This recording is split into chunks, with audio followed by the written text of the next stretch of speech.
Every haunted place has a story. Some are myths. Some are lies. And some are far more terrifying than anyone could imagine. This is the story of Annie, a 25-year-old British journalist who specialized in investigating paranormal claims. She was known for exposing fake ghost stories and proving that most hauntings had perfectly logical explanations. When she arrived in London to film a documentary about haunted locations, one place stood above all others: the luxurious and historic Langham Hotel. For decades, rumors had surrounded room 333. According to local legends, many years ago a doctor and his wife had stayed there during their honeymoon. One night, the doctor murdered his wife inside the room before taking his own life. Since then, guests and staff had reported seeing a terrifying figure wandering room 333. Annie didn't believe any of it.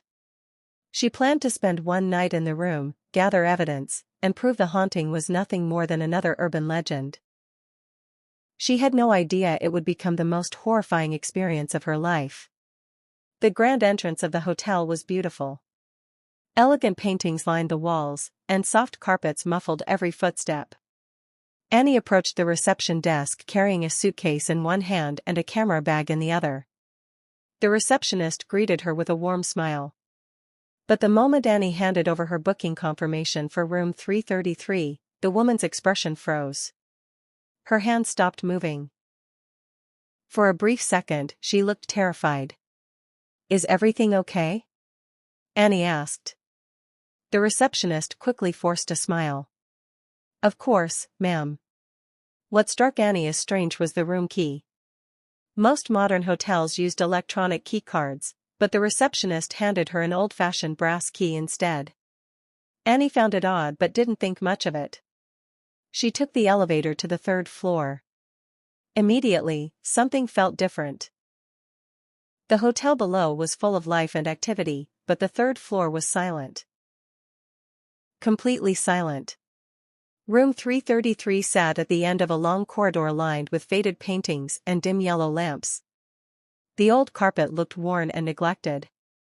Every step caused the wooden floor beneath to creak softly. The atmosphere felt wrong. Heavy. As if the hallway itself was watching her.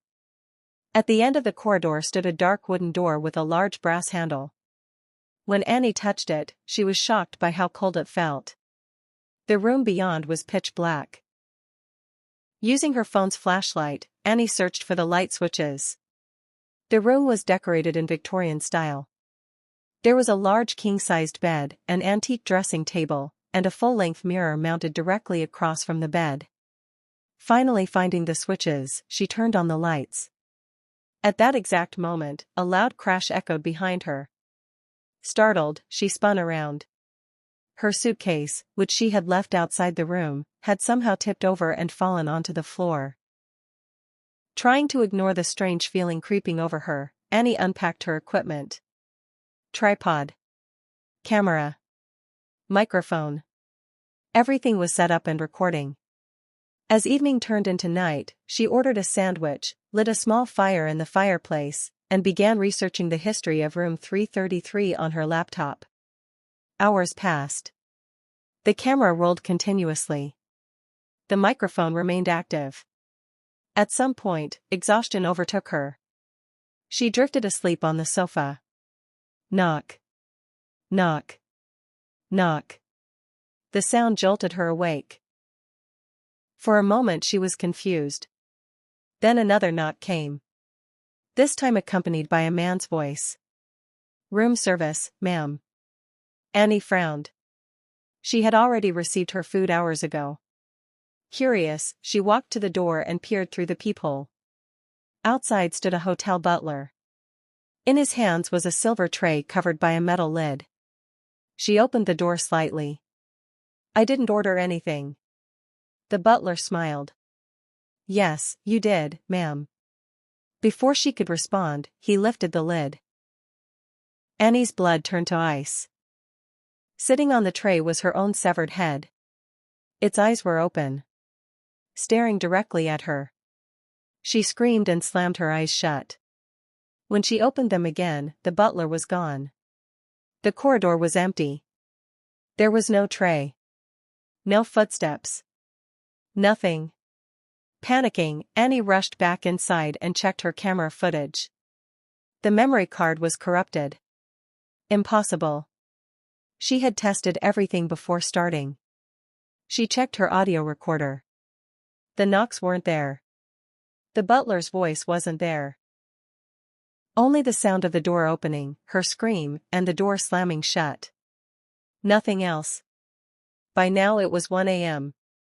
The fire still burned in the fireplace, yet the room felt colder than ever. Annie's breath became visible in the air. Something was terribly wrong. She walked into the bathroom to splash water on her face.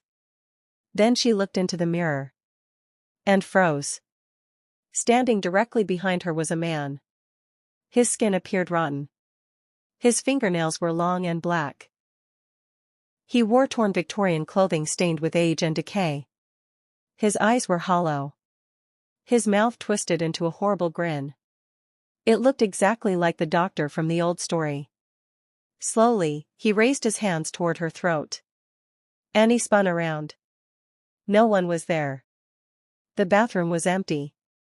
But she could still feel something watching her. Waiting. Terrified, Annie decided to leave. She grabbed her belongings and rushed to the door. It wouldn't open. She pulled harder. Nothing.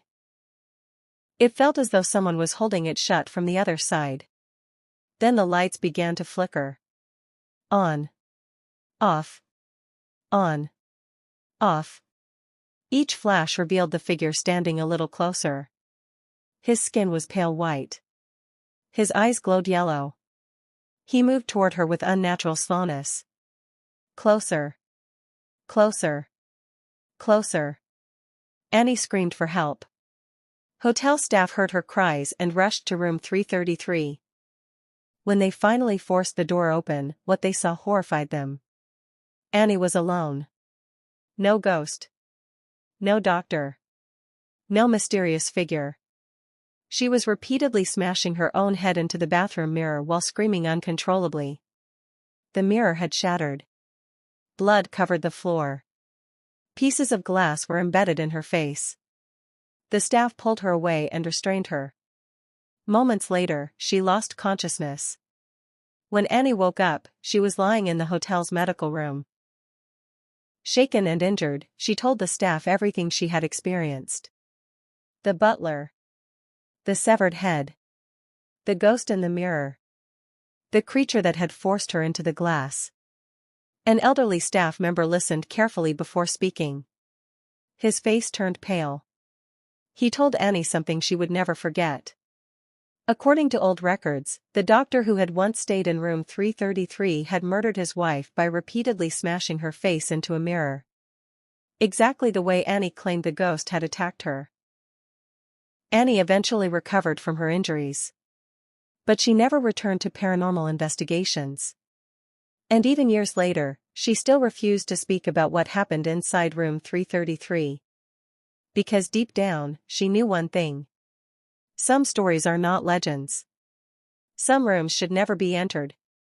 And some ghosts never leave.